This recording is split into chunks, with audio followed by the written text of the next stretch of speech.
ஸ்டாலினுக்கு அப்படியா இருக்குது? புயல் வந்ததா, வெள்ளம் வந்ததா, கொரோனா வந்ததா? ஒண்ணுமே வெல்ல. ஆனா ஊழல் மட்டும் நிறைந்து இருக்குது. Collection, commission, corruption. Collection, commission, corruption மூன்று தெளிவா செய்யறாங்க. இந்த 5 ஆண்டு காலம் செய்த சாதனைனா இதுதான் சாதனை. இன்றைக்கு திரு ஸ்டாலின் அவர்கள் எப்படியாவது உதயநிதி அவர்களை முதலமைச்சர் நாற்காலியில் அமர வைக்கணும் தான் பாடுபட்டிருக்கார். இந்த தேர்தல் முடிந்த பிறகு 100% திமுக வெற்றி பெறுவது இல்ல. அது கனவு கூட நடக்காது.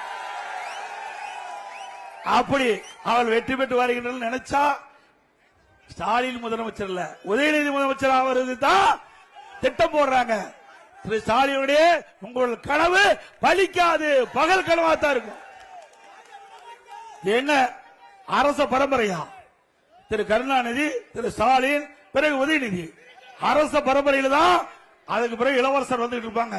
அப்படி அரச பரம்பரைக்கு முற்றுப்புள்ளி வைக்கின்ற தேர்தல் நடைபெறுகின்ற சட்டமன்ற பொது தேர்தல். இனி தமிழகத்தை ஆளக்கூடியவர் இங்கே இருக்கின்ற சாதாரண மக்களின் ஒருவராகத்தான் நாட்டை ஆள வேண்டும். அப்பொழுதுதான் நாட்டு மக்களுடைய எண்ணங்கள் நிறைவேறும்.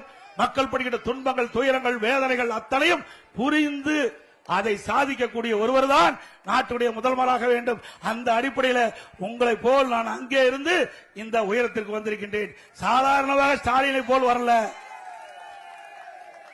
உழைத்து தலைமைக்கு விசுவாசமாக இருந்து இந்த நிலைக்கு மக்களுடைய ஆதரவோடு, கழக நிர்வாகிகள், தொண்டர் ஆதரவோடு நான் இந்த இயக்கத்திற்கு பொதுச்செயலாளர் வந்திருக்கின்றேன். மக்களுடைய ஆதரவோடு, எங்களுடைய பெரும்பான்மையான சட்டமன்ற உறுப்பினரோடு ஆதரவோடு நான் நாட்டுடைய முதலமைச்சர் இருந்து 4 ஆண்டு 2 மாத காலம் சிறப்பான ஆட்சி கொடுத்தேன். நல்லாட்சின்னா எடப்பாடியார் தான். வாக்களிப்பீர் இரட்டை இலைக்கே.